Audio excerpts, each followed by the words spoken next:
fires. We are told that there are patch fires in both the remains of the South Tower and also where the 7 World Trade Center buildings stood, and that is making it very difficult for particularly the people who are in there trying to remove those steel beams, because the fires, of course, heat up those steel beams and make it almost impossible to remove them. The second problem is that there is so much dust and so much ash up there that it is so blanketed everything. One rescuer told me, he said it's hard to distinguish what's actually there as you go through the debris.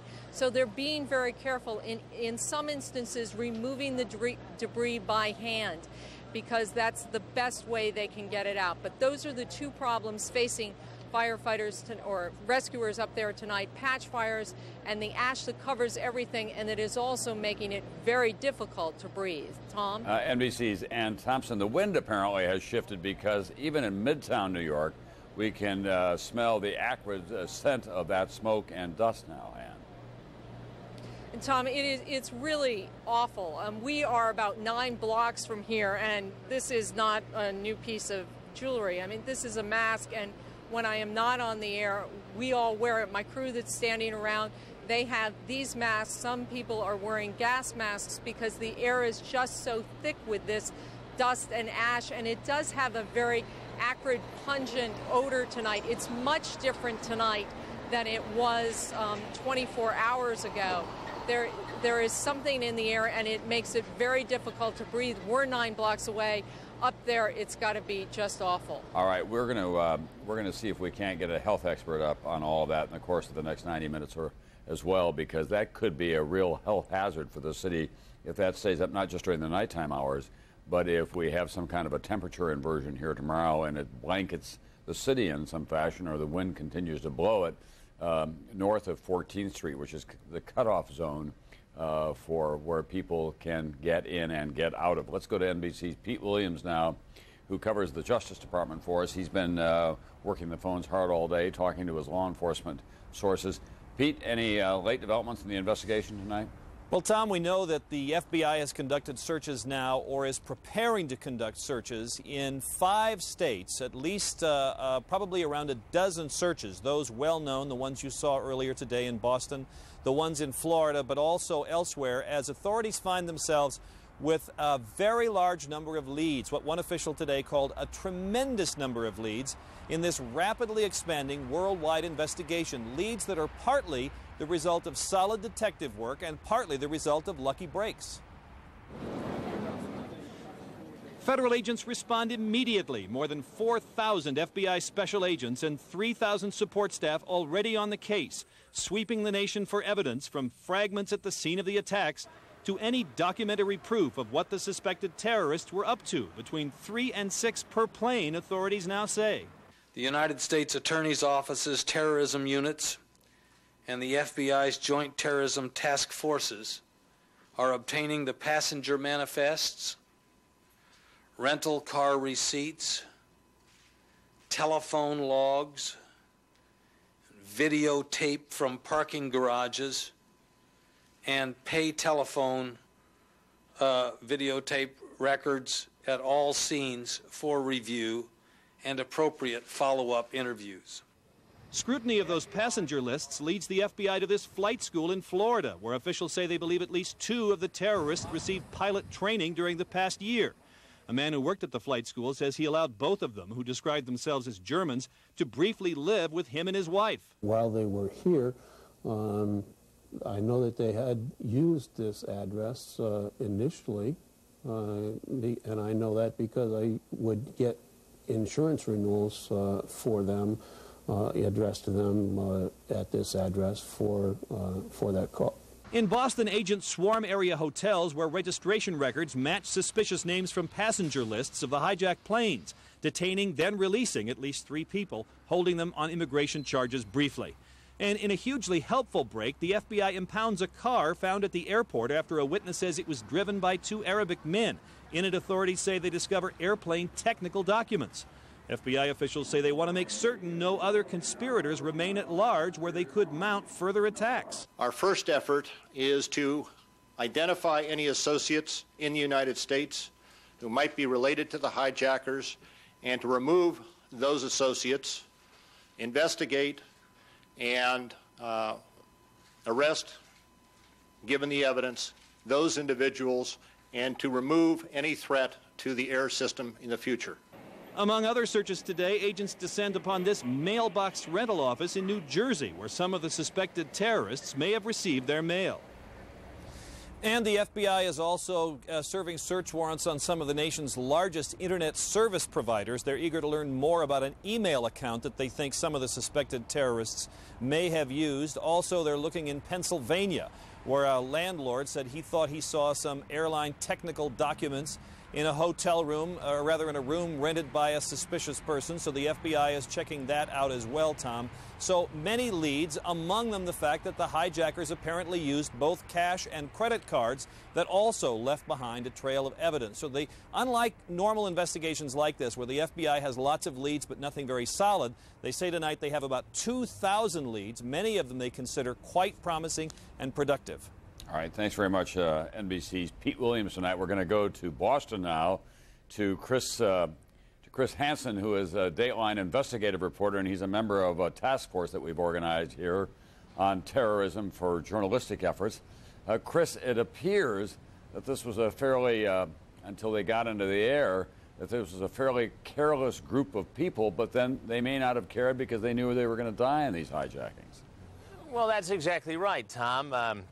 As Pete mentioned earlier, you know, there was this car that has been found that the two brothers have been linked to now, two of the hijackers, according to federal authorities. On the one hand, you have to wonder if you're going to pull off this massive terrorist plot, do you really want to get into a scuffle with another airline passenger in a parking garage? But, you know, apparently these people didn't care. But that's how we're starting to piece together the backbone of this case. For instance, we know because this passenger called after he found out what happened at the World Trade Center. He gave authorities information about these two men he described as being of Arabic descent. He described the car. Federal investigators were able to take a look at that car. They found flight manual type documents in Arabic. That car has been seized, and you can bet that federal authorities are going over it with a fine-tooth comb, looking for any other evidence they can find. The other development this evening here in Boston, of course, that big, almost raid-like operation that took place at the Copley Plaza Westin Hotel, not too far from here. It was almost like a SWAT team going in. Investigators had received a tip that there were 3 people staying there. There was a connection to a credit card. The name was similar to a suspect that they were hunting for in connection with this case. They weren't taking any chances. They evacuated the hotel. Bomb-sniffing dogs. The people were detained, not officially arrested.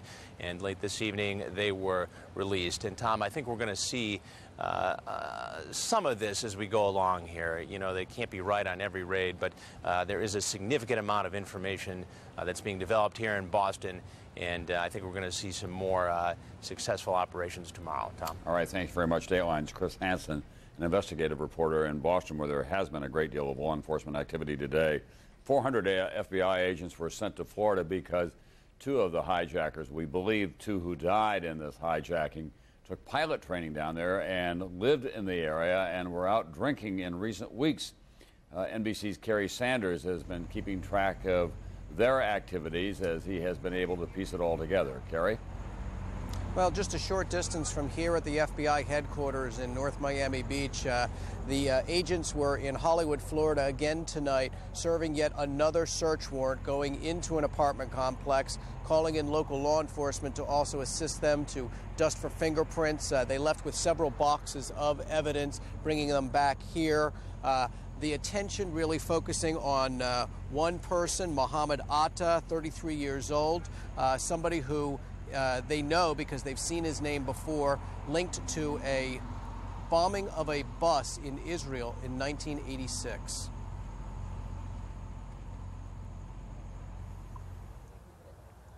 Well, Tom, we've moved down now to the FBI headquarters here in North Miami because a material witness has been flown into this area now and brought to the headquarters here. We don't have much more information on who was brought here or why.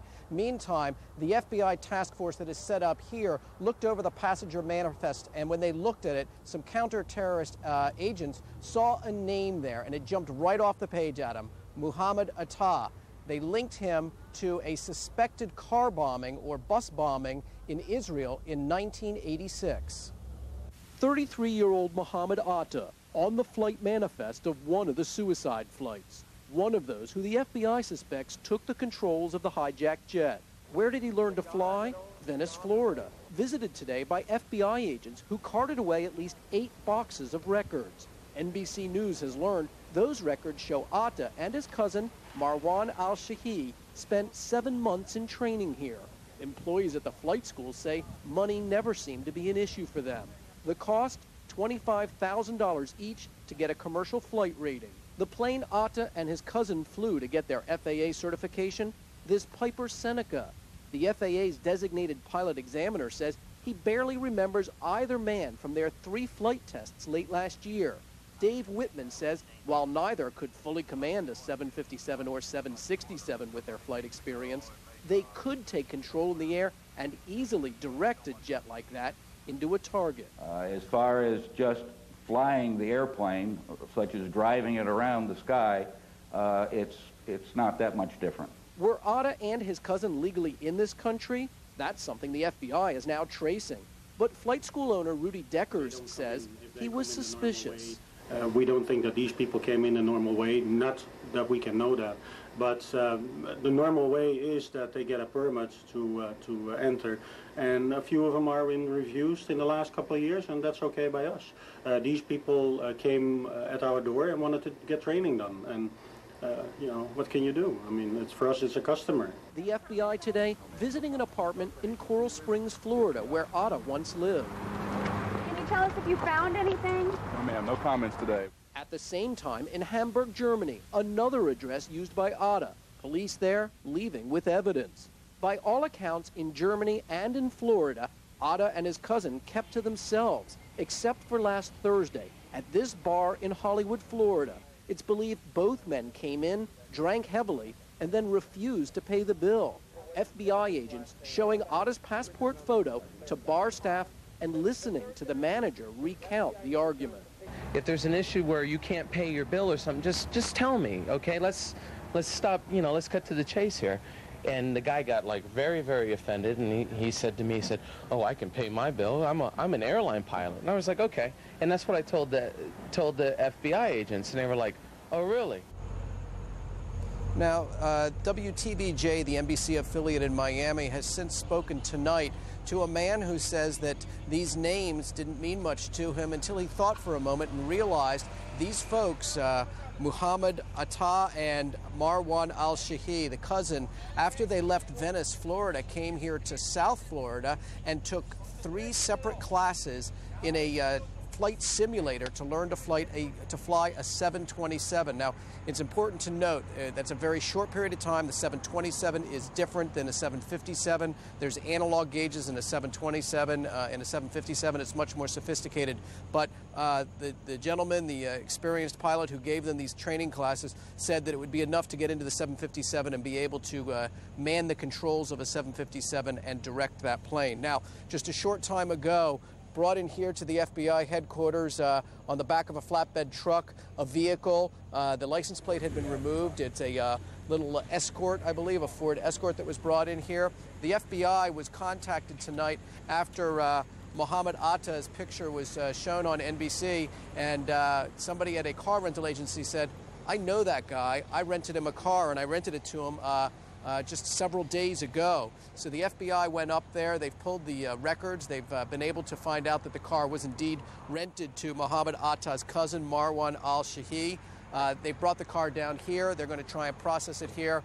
They do have some records, like the Visa number for the Visa card that he used, but at this point they're in the process of trying to take all these pieces and put them together. But I think, as you pointed out, Tom, there seems to be a wealth of a trail here after the fact, but as much as the agents will be able to sort of put it all together, the real question is, where does it lead to people who are still alive? Because it's believed these people died in the suicide crashes. And does it, in fact, lead to Osama bin Laden, who is the #1 suspect in the minds of just about everybody in law enforcement agencies, national security advisors to the president himself, and others, although they're not talking about that publicly at this time. That's the next connection that has to be made. By the way, Neil Soderman, a former senior pilot for Delta Airlines and one of their flight instructors who flew 757s and 767s, said hitting the World Trade Center was not the problem. If they had enough training, they could have done that. But he said the pilot who took the plane into the Pentagon, that was a different flight altogether that had left Dulles Airport in Washington and then circled around the Capitol before going in.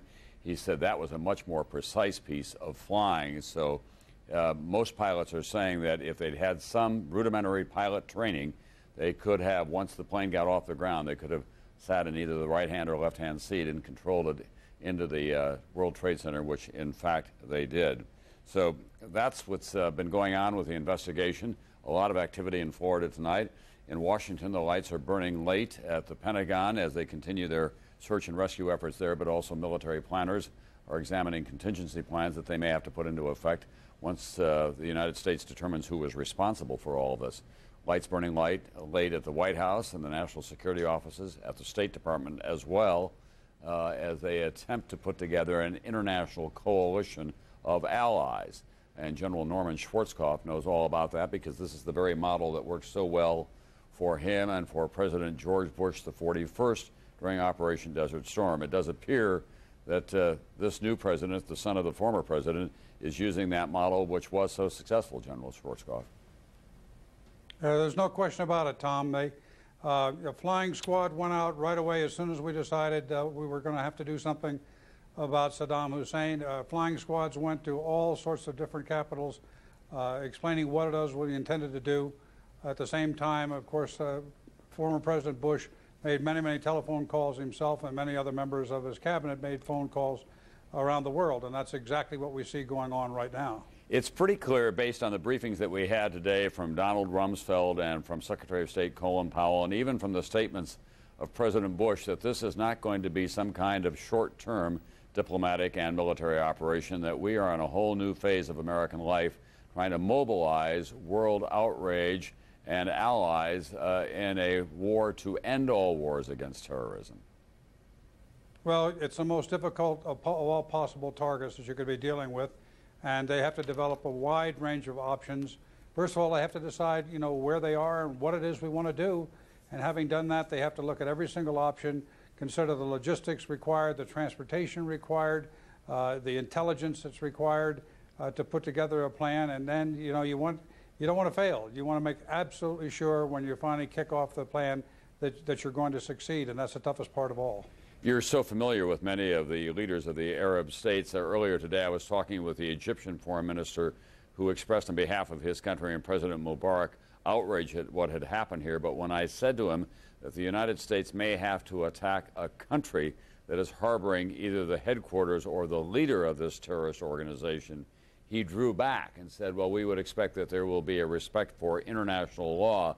It does become a far more complex situation once you go beyond Osama bin Laden, if in fact he is the perpetrator of all this, and begin to attack a country like Afghanistan, General.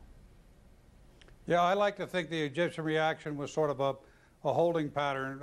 What they said, they were tremendously helpful during the Gulf War. They contributed major forces and really were one of the linchpins, as far as I'm concerned, of the Allied forces that we finally went overland with. So they were with us then, and I expect they will be with us in the future.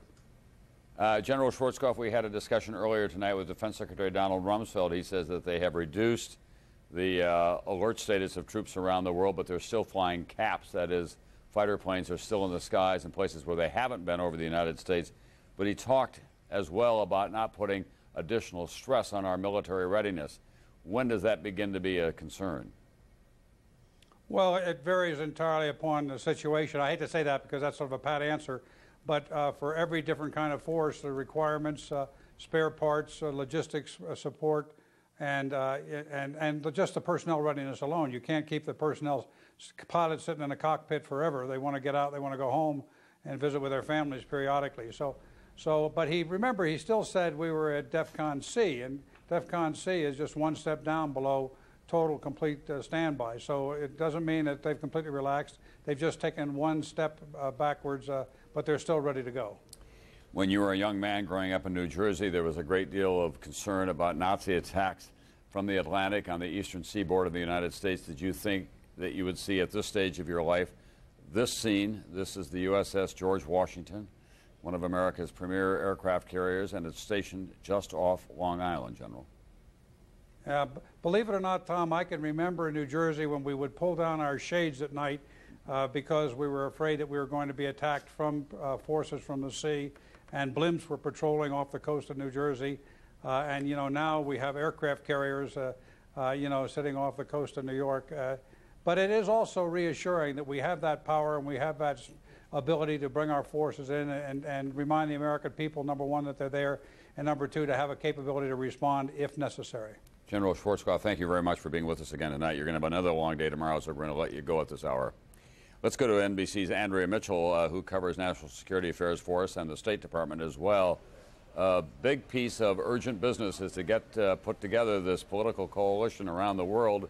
NATO, our most reliable allies, have already said, Andrea, that they'll invoke Article 5, describing this as an attack not just on the United States but on all members of NATO. That means that there will be heightened military and political cooperation. But the real test probably will come among those moderate Arab states in the Middle East.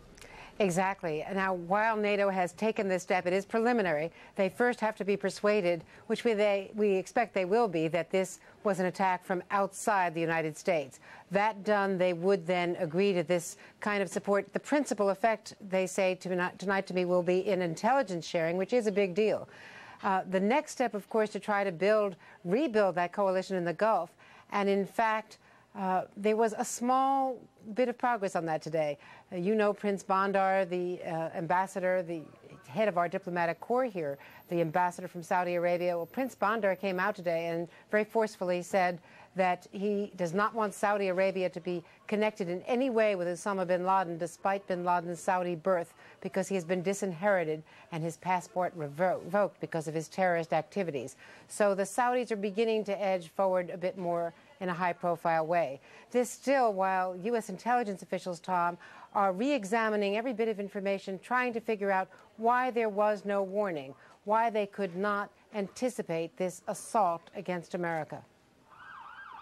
How could the terrorists operate right under our noses? And why didn't billions of dollars spent on intelligence give us an early warning? As they hunt for the culprits, Bush administration officials are also asking tonight, was this a colossal collapse of intelligence? We did not get the cueing we needed. We did not get the intelligence information needed to predict that this was about to happen or be aware of this kind of event coming our way. Tonight at headquarters of the top-secret National Security Agency, analysts review hundreds of millions of pieces of information intercepted before yesterday's attacks, searching for an overlooked warning, a pattern of activity. It isn't just simply information that predicts operations. It's information that talks about meetings among suspicious people, traveling activities, movement of finance. The problem, experts say, too much information, too little smart analysis. We're getting to the point where our ability to collect information far exceeds our ability to analyze it. We need some help. And terrorists speak in codes on the internet, use chat rooms, instant messaging, emails, and rarely, if ever, an explicit threat. You just don't pick up a phone call saying we're going to blow up the World Trade Center tomorrow. That's not how it works in reality. It's far more complicated, and that's the difficulty. It is not cheap. Before the attack, the counterterrorism budget request for next year, $13 billion, more than double what it was 6 years ago. And today, the president talks about spending billions more. This morning, I am sending to Congress a request for emergency funding authority so that we are prepared to spend whatever it takes. And tonight at Langley, CIA Director George Tenet goes on closed-circuit television to rally thousands of demoralized troops, telling the nation's spies, quote, though we did not stop the latest terrible assaults, You, the men and women of CIA, have done much to combat terrorism in the past. Put some spirit in your steps, square your shoulders, focus your eyes. We have a job to do. And, say experts, that job is getting a lot more complicated and more dangerous. There are groups out there that really are no longer just trying to get publicity and make a political point. They're trying to kill massive numbers of people.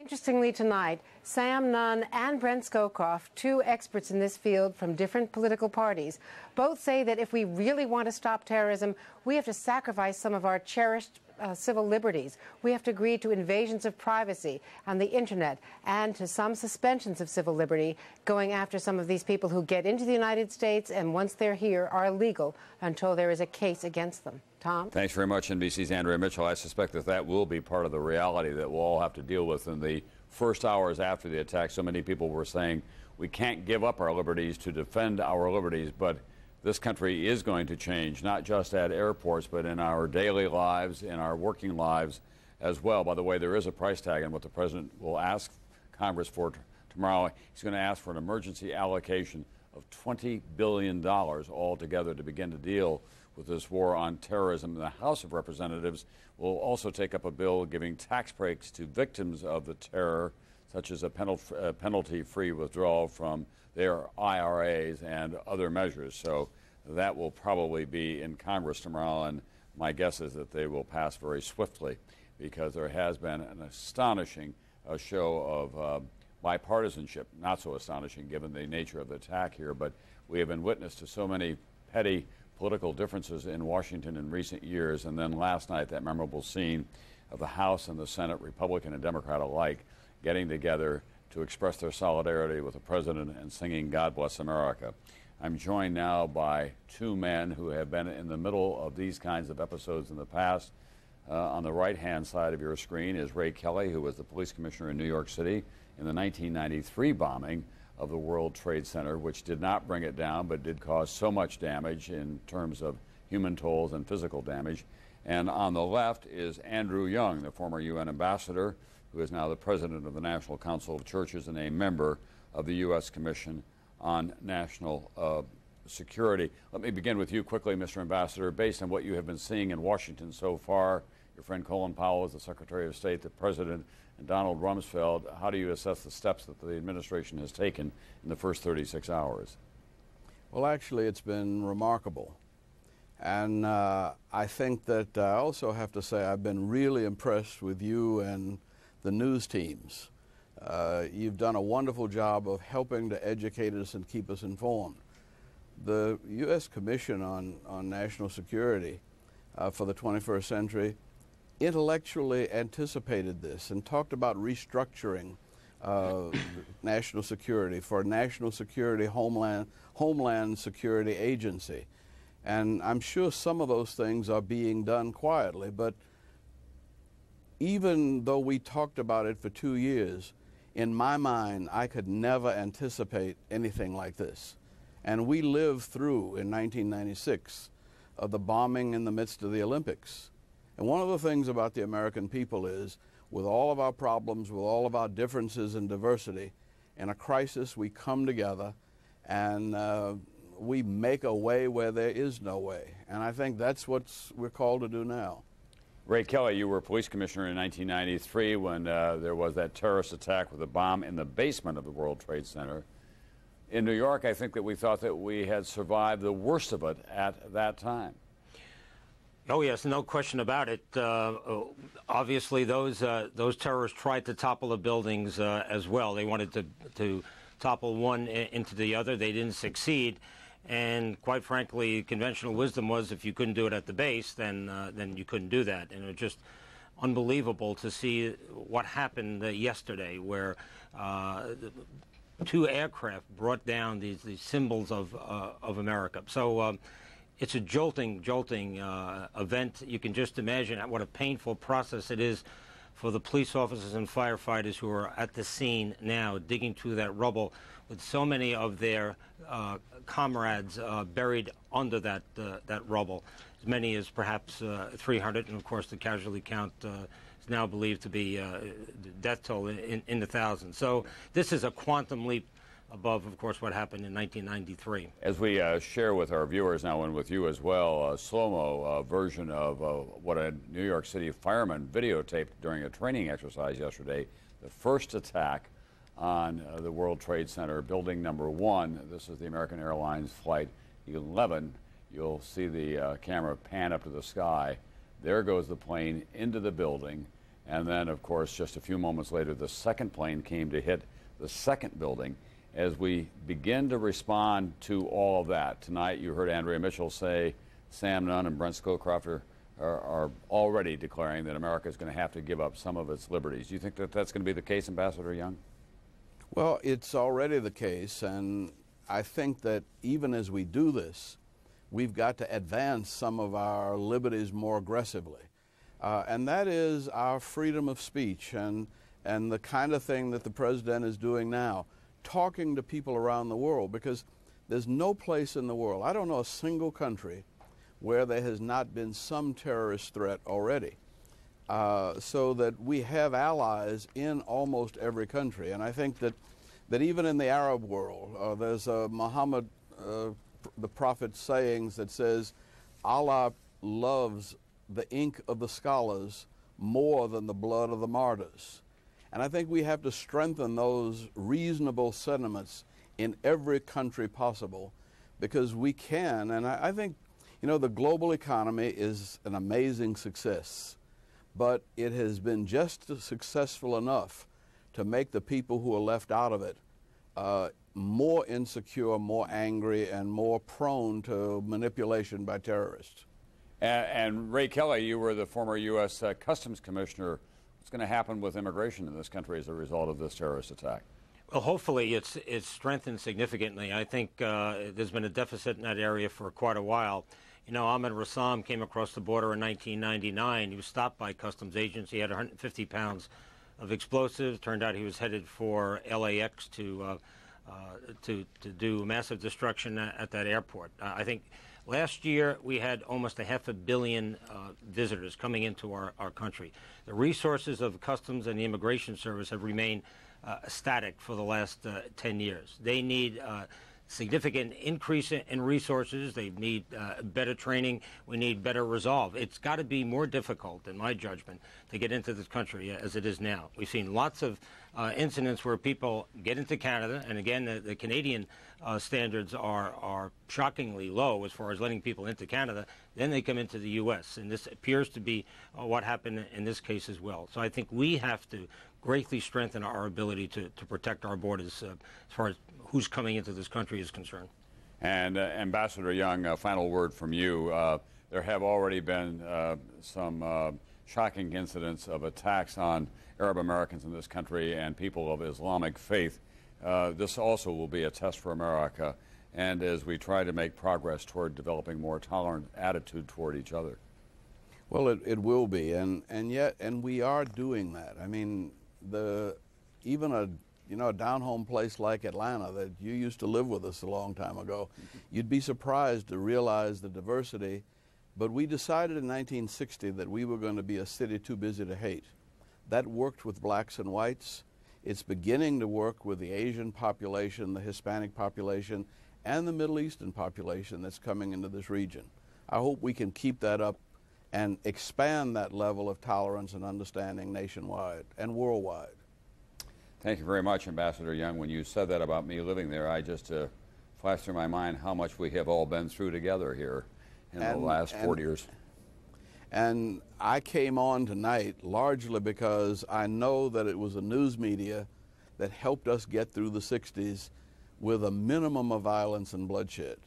And hopefully the global information system, which is, I mean, people are watching us and watching, you know, these network programs all over the world. There isn't anywhere I go in Africa where there isn't a dish. And I think people are outraged all over the world because they can't anticipate anything this tragic happening in a civilized 21st century. I'm sure that let's let this be the last anywhere in the world. I know that Commissioner Kelly must endorse that as well. Thank you both very much for being with us this evening. I'm very grateful to you. I know it's been a long day, and we have many long days ahead of us. We've asked Dateline Stone Phillips to give us a kind of summary of all that we have been through during this, the second day of the war on terrorism. Dawn, the day after the worst day in modern American memory. Americans wake up to a world changed forever. And on the first day of this new and uncertain era, a soldier-turned-statesman talks of a war that must be fought and won. We're mad. We were assaulted. But our spirit wasn't assaulted, and our fighting spirit was not assaulted, so we want to respond. You don't attack America like this and get away with it. In the debris field where the iconic Twin Towers once stood, 18 search and rescue teams, hundreds of people, have been working all night long, sometimes digging with their bare hands, hoping to reach survivors. I think anybody that was up in the building, you know, I don't think there's much hope for them, but hopefully there are people who maybe came in on the PATH train or were in the stores below and they're just kind of stuck. They might still be alive.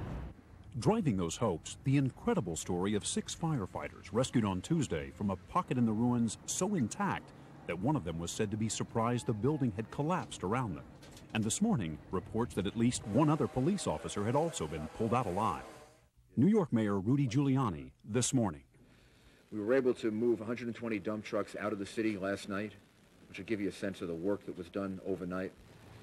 So some of the debris has already been removed. More of it is being removed, and it'll be done by barge all throughout the day today. And the question on everyone's mind, how many died? The mayor says he is preparing for the worst. The numbers that we're working on are in the thousands. Obviously, we hope that's not the case. At the city's hospitals, the hope is there would be more survivors to treat. They told me the story of how they've had physicians down at ground zero at the site. One person was trapped and they thought they'd have to amputate his leg. They were able to get him out without doing that, and he is alive and here thanks to that tremendous dedication. And that police officer rescued this morning, word now of his heroic effort to save others before he himself became trapped. He said that as soon as they discovered him, that the EMS personnel at the scene were doing an outstanding job of comforting him. They were giving him water to drink. They were doing, he said, a great job of trying to get him out of the scene, but it was very difficult, very dangerous. He was actually pinned for quite a while until they were able to get him out. This morning at the Pentagon, the all-night effort merely to extinguish the fires is still underway. We were never able to fully extinguish the fire in the roof structure. We were able to get it mostly knocked down, and again, because we're having extreme difficulty making access under the slate roof, it's to be expected to take a while to get there. We have had the fuel from the jet catch fire again, and we're now in there with some additional hand lines and some phone lines with aircraft firefighters inside of the insides of the Pentagon, trying to suppress it, this time with firefighting foam. And even as the struggle to contain the fires continues, the death count begins. Word this morning that the number would exceed 100, mostly from the Army and Navy, and some intelligence personnel. From the White House this morning, another address from the president. The deliberate and deadly attacks which were carried out yesterday against our country were more than acts of terror. They were acts of war. This will require our country to unite in steadfast determination and resolve. Freedom and democracy are under attack. The American people need to know we're facing a different enemy than we have ever faced. This enemy hides in shadows and has no regard for human life. As he did last night, the president seeks to reassure Americans that life would go on, but it is going to be different. The federal government and all our agencies are conducting business, but it is not business as usual. We are operating on heightened security alert. America is going forward, and as we do so, we must remain keenly aware of the threats to our country. Those in authority should take appropriate precautions to protect our citizens. Across the nation, it is clear things are far from normal. This morning, air travel still shut down, stock markets closed, sporting events postponed, Broadway shows dark. And U.S. military forces worldwide on high alert. Warships patrolling the waters off Washington and New York. AWACS radar planes patrolling the skies. As rescuers toil, another high-stakes effort is underway to find those responsible for the carnage. NBC's Chris Hansen reports investigators are making swift progress. Authorities may have identified some of the actual hijackers, and here's how they think they might have done that. Yesterday, they got a phone call from a passenger who had left Logan and arrived at his destination. Of course, he saw on the television monitors what had happened at the World Trade Center. He called investigators to say that he had had an altercation with two men he described as being Arabic in the central parking garage near the American Airlines terminal here at Boston Logan. He described the car that they were near, which was turned out to be a rental car, a Mitsubishi sedan. Investigators arrived at the sedan, took a quick look, and they found inside that there were flight training manuals in Arabic. They were able to connect that sedan to two men who are now identified as brothers, both of whom have passports from the United Arab Emirates, one of whom is a trained pilot. 2 to 3 other suspects may have come across the border into the U.S. from Canada and flown here yesterday morning from Portland, Maine, to take part in the hijackings.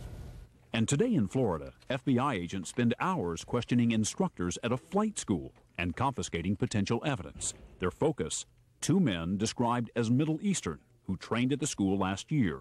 By midday, reports that the FBI has connected the two with yesterday's terrorist acts. NBC's Kerry Sanders reports the Florida angle is developing quickly. They enrolled last July into the Venice Flying School, and they really completed their training there in January. The investigation picks up pace this afternoon, with SWAT teams moving into this hotel in Boston, the city where 2 of the hijacked flights originated. Authorities reportedly looking for material witnesses, people who might have had contact with the growing list of suspects. They believe they are linked to yesterday's attack. They say that credit cards that these men possess were allegedly used to purchase tickets on flights. There are local news reports, unconfirmed, of 3 arrests. All we know is one person is taken away in a van, and it is unclear this afternoon what, if any, role he had in yesterday's attacks. And federal investigators are confirming that they do believe that there is an actual terrorist cell here in the Boston area with direct links to Osama bin Laden. As the search for suspects heats up, distraught family members search for loved ones. Thousands of people still unaccounted for at the World Trade Center and at the Pentagon, where hope for any survivors now seems to have all but disappeared. In New York, a long line of anxious Americans outside the city's Family Services Center. Didn't really hit me until just now, you know. I haven't heard from everybody, and it doesn't even, you know, it's like everybody knows somebody, and we're just all in this together, no matter who we are or what our beliefs are. And from the families and friends of the passengers on the hijacked planes, heartbreaking stories of heroism and bravery. Tom Burnett, a passenger on the United flight that crashed outside Pittsburgh, called his wife, says Father Frank Calaccio, a friend of the family. Yeah, he called her on the cell phone and told her that one of the passengers was already dead and that they knew that they were all going to die, and that 2 other men and he were going to try to do something, the conversation, and love you, honey. And that was the end of the conversation. The speculation today that Burnett and his comrades were successful in bringing down the plane short of the hijackers' intended target in this western Pennsylvania field instead of a Washington landmark. On the same plane, Mark Bingham called his aunt and mother.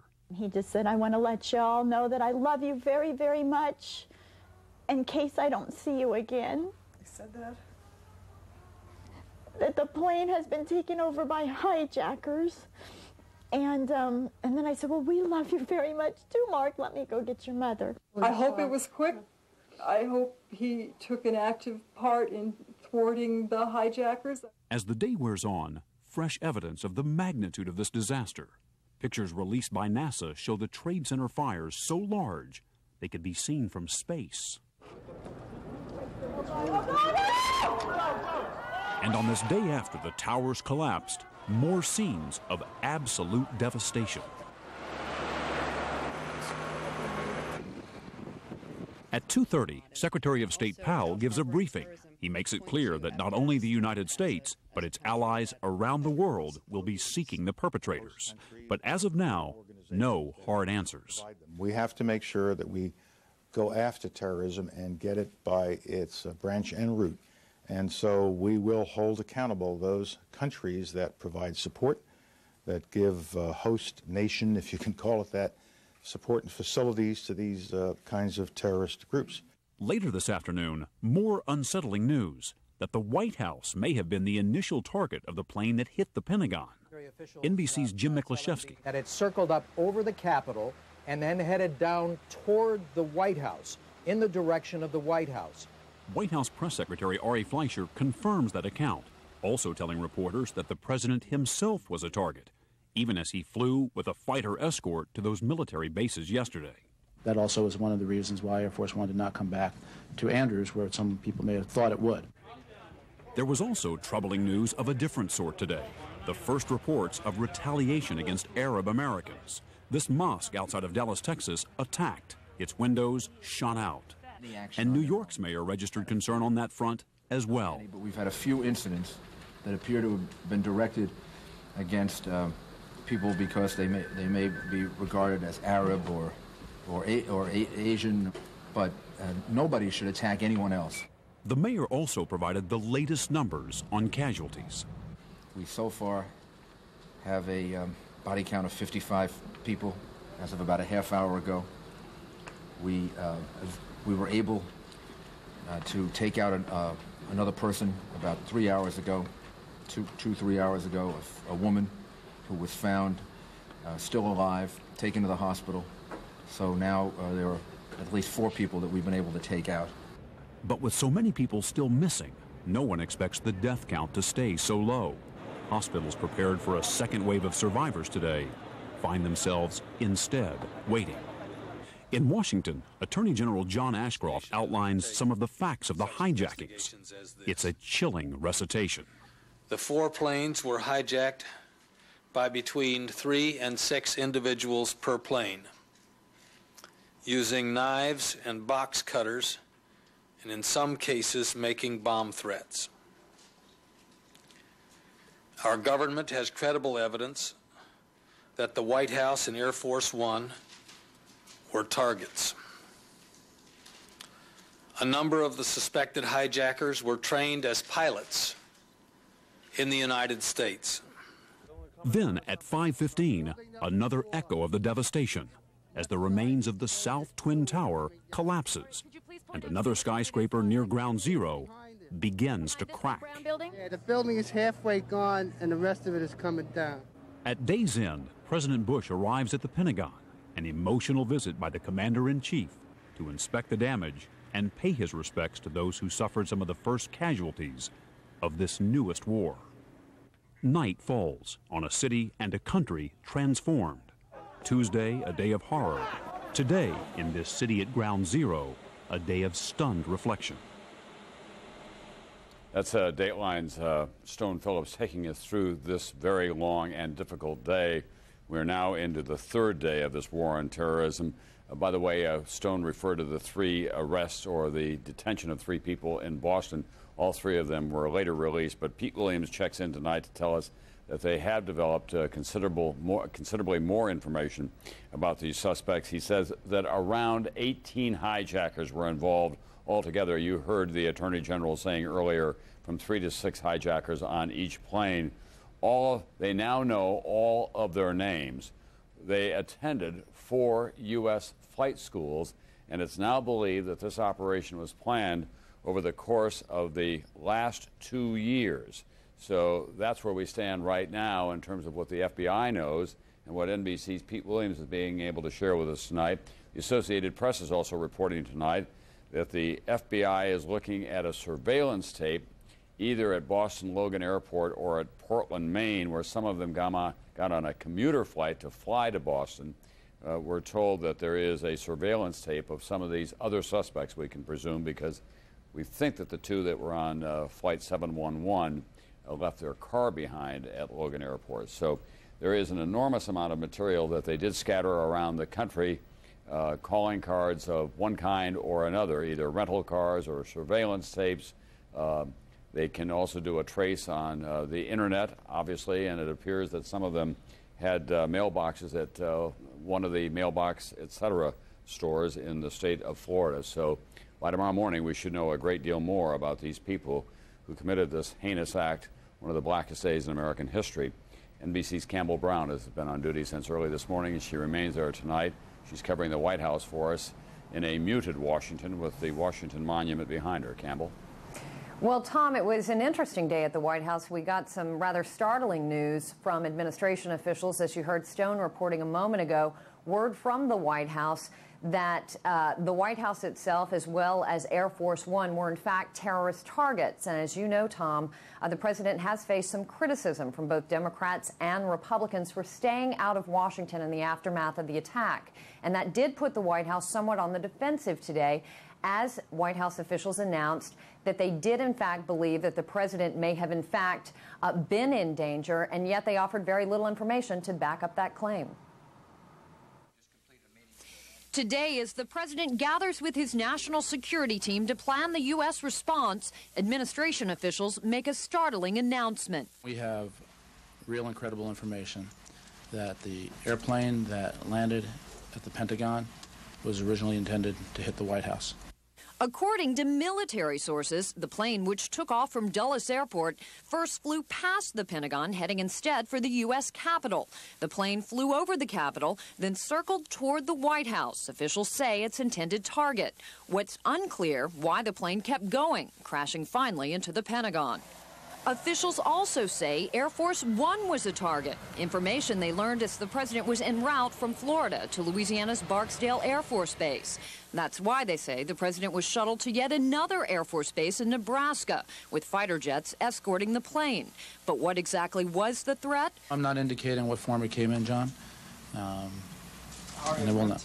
Today, as new information about the attacks pours in, the president signals the administration's first priority to make sure the rest of the world supports the U.S. in whatever action Bush decides to take. This enemy attacked not just our people, but all freedom-loving people everywhere in the world. The United States of America will use all our resources to conquer this enemy. We will rally the world. At the White House today, security eases somewhat. Tourists are allowed back in. The First Lady visits with victims of the Pentagon attack at a local hospital. In a show of unity, the president invites congressional leaders from both parties to the White House and asks for their support in funding relief efforts. The nasty budget fight for the moment forgotten as Democrats pledge their help. It is our strong desire to do this not as Republicans or Democrats, but as Americans.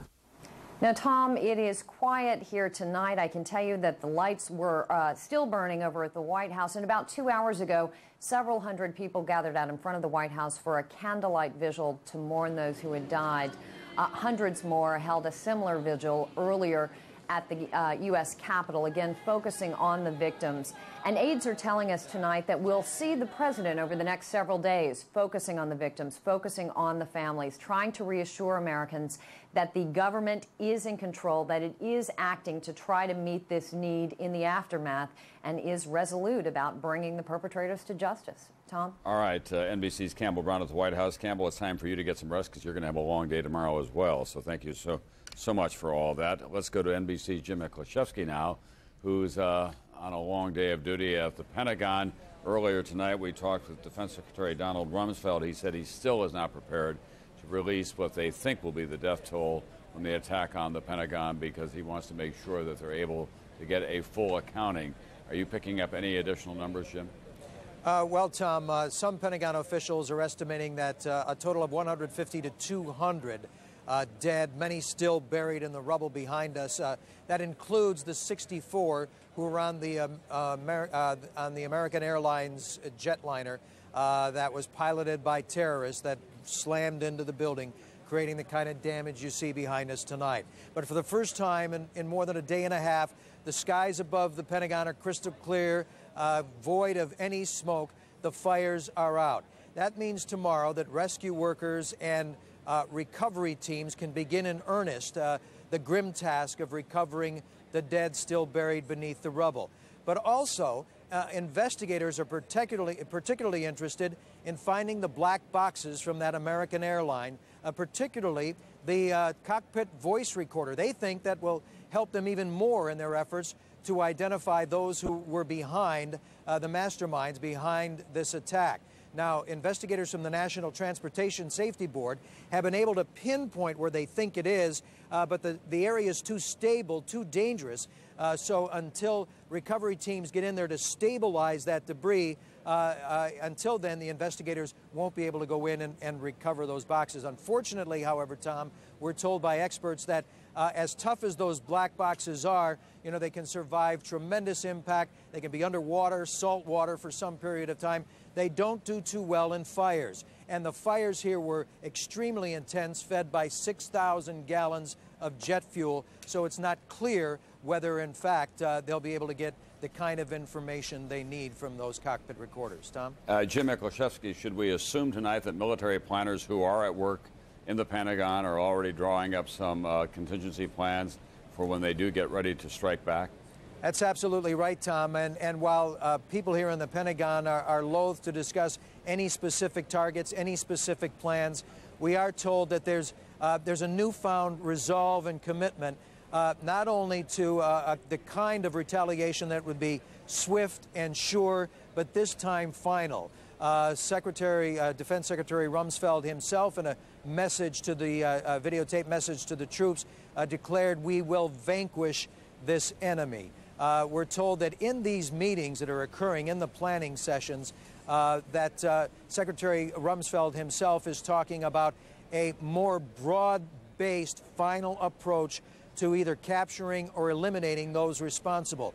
The number one suspect, as you pointed out earlier, Tom, Osama bin Laden. And not only going after those who are directly responsible for the attack, but those who harbor the terrorist.